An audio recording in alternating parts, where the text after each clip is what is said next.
Hello மக்களே, ஒரு super tasty ஈஸியான மட்டன் குழம்பு ரெசிபி தான் பார்க்க போகிறோம். இதோட டீட்டெயில்டு வீடியோ கீழே டேக் பண்ணியிருக்கேன், மறக்காமல் செக் அவுட் பண்ணிடுங்க. 2 டேபிள் ஸ்பூன் ஆயிலில் ஒரு கையளவு சின்ன வெங்காயத்தை இந்த மாதிரி தோலை மட்டும் எடுத்துகிட்டு சேர்த்துக்கலாம்.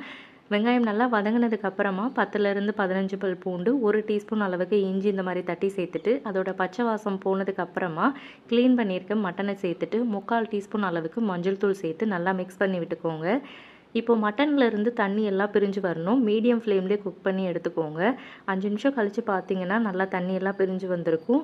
இப்போ இதில் மட்டன் மசாலா சேர்த்துட்டு தேவைப்படுற அளவுக்கு உப்பு சேர்த்துட்டு 1 கப் அளவுக்கு தண்ணி சேர்த்துக்கலாம். இப்போ இதை குக்கரில் மாற்றிட்டு 10 விசில் வர வரைக்கும் குக் பண்ணி எடுத்துக்கலாம். 10 விசில்லே நல்லா குக் ஆகிடும். அப்படி குக் ஆகலைன்னா திருப்பி ஒரு டைம் கொதிக்க வைங்க.